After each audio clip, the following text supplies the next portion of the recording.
माता पार्वती ने भगवान शिव से कहा, प्रभु, मैंने पृथ्वी पर देखा है कि जो व्यक्ति पहले से ही दुखी है, आप उसे ज्यादा दुख प्रदान करते हैं, और जो व्यक्ति सुख में है, आप उसे दुख नहीं देते हैं।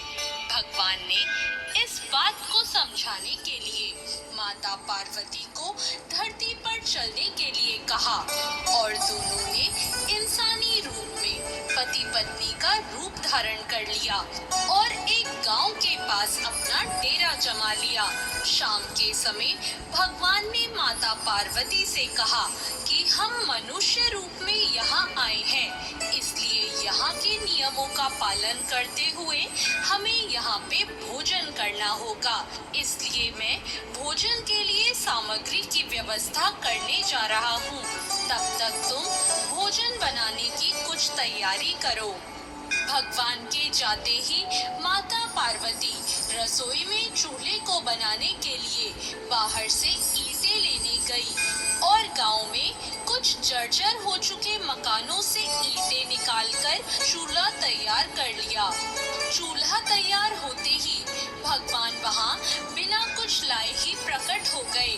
माता पार्वती ने उनसे कहा, आप तो कुछ भी लेकर नहीं आए, अब भोजन कैसे बनेगा? भगवान बोले, पार्वती, अब तुम्हें इसकी जरूरत नहीं पड़ेगी।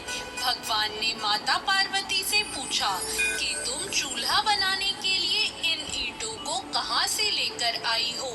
माता पार्वती ने कहा, प्रभु, इस गांव में बहुत से ऐसे घर थे जिनका रखरखाव सही ढंग से नहीं हो रहा था। उनकी जर्जर हो चुकी दीवारों से मैं ईंटें निकाल कर ले आई।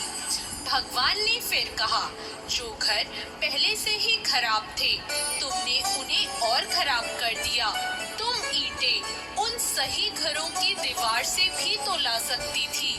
माता पार्वती बोली, प्रभु, उन घर में रहने वाले लोगों ने उनका रखरखाव बहुत सही तरीके से किया है और वो घर बहुत सुंदर भी लग रहे हैं। ऐसे में उनकी सुंदरता को बिगाड़ना उचित नहीं होता।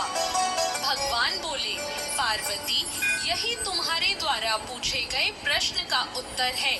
जिन लोगों ने अपने घर का रखरखाव अच्छी तरह से किया है, यानी सही कर्मों से अपने जीवन को सुंदर बना रखा है, उन लोगों को दुख कैसे हो सकता है? मनुष्य के जीवन में जो भी सुखी हैं, वो अपने कर्मों के द्वारा सुखी हैं, और जो दुखी हैं, वो अपने कर्मों के द्वारा ही दुखी हैं।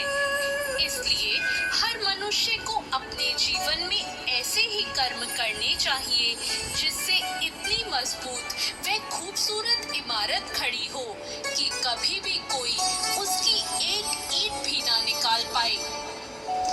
दोस्तों, ये काम जरा भी मुश्किल नहीं है, केवल सकारात्मक सोच और निस्वार्थ भावना की जरूरत है। इसलिए अपने जीवन में हमेशा सही रास्ता चुनें। तो कैसी लगी आपको आज की ये कहानी? ऐसी और कहानियों के लिए हमारे चैनल भक्ति ज्ञान को तुरंत सब्सक्राइब करें। धन्यवाद।